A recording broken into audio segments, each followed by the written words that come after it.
Chẳng non chừng, tuần sái nâng ẩn đá pro nắng xa gì thầm ấy,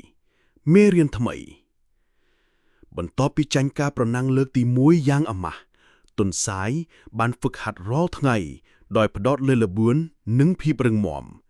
Viết tăng chất giang mút mòm thả, nâng chne ca pro nắng xa gì thầm ấy chữ mưa ẩn đạc. Tí bần chập, viết ban bà bùl ẩn đá pro nắng mà đong tiện, ẩn đá ban yul prom. ប៉ុន្តែបានស្នើផ្លូវប្រណាំងថ្មីមួយដែលមានស្ថានភាពផ្លូវផ្លាយៗគ្នារួមទាំងភ្នំតូចមួយស្ពានតូចចង្អៀតមួយនិងផ្លូវត្រង់វែងមួយនៅថ្ងៃប្រណាំងទុនសាយបានចេញដំណើរដោយភ្លេចបន្ទាន់ដោយបន្សល់ទុកអណ្ដើកនៅឆ្ងាយពីក្រោយនៅលើផ្លូវត្រង់វានៅចាំបានថាមិនត្រូវឈប់លើកនេះទេទោះជាយ៉ាងណាក៏ដោយនៅពេលវាឡើងដល់ភ្នំដែលមានថ្មវាបានជួបការលំបាកក្នុងការឡើងលឿនហើយជួនកាលក៏រអើផងដែរអណ្ដើកដាយឺតតែជាប់លាប់បានសម្របទួលឡើងភ្នំដោយប្រយ័ត្នប្រយែងដោយមិនឈប់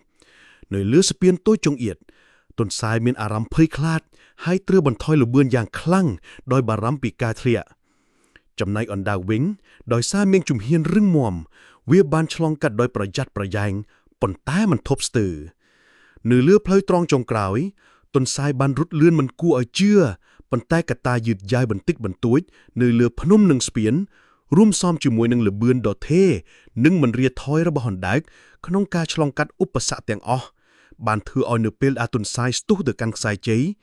វាបានឃើញសម្បកអណ្ដើកនៅត្រឹមតែប៉ុន្មានអ៊ីងប៉ុណ្ណោះនៅខាងមុខកំពុងឆ្លងកាត់ខ្សែជ័យមុនវាទុនសាយភ្ញាក់ផ្អើលយ៉ាងខ្លាំងល្បឿនមិនមែនជាអ្វីទាំងអស់នោះទេការតស៊ូជាប់លាប់ការរៀបចំផែនការដោយប្រយ័ត្នប្រយែងនិងការសម្របទួទៅនឹងឧបសគ្គបានបង្ហាញថាជាកត្តាសំខាន់សារអប់រំល្បឿននិងកម្លាំងពលំគឺល្អប៉ុន្តែការតស៊ូជាប់លាប់ការរៀបចំផែនការដោយប្រយ័ត្នប្រយែងនិងការសម្របទួទៅនឹងឧបសគ្គក៏មានសារៈសំខាន់ស្មើគ្នាឬលើសពីនេះទៅទៀតសម្រាប់ភាពជោគជ័យជួនកាលការធ្វើការងារដោយឆ្លាតវៃនិងមានជំហានជាប់លាប់អាចយកឈ្នះត្រឹមតែការប្រាក់កម្លាំងបាយនិងល្បឿនតែមួយមុខបានសូមអរគុណបងប្រុសនិងបងប្អូនកុមារដែលបានទស្សនារឿងទុនសាយនិងអណ្ដើកប្រណាំងសាជីថ្មីមេរៀនថ្មី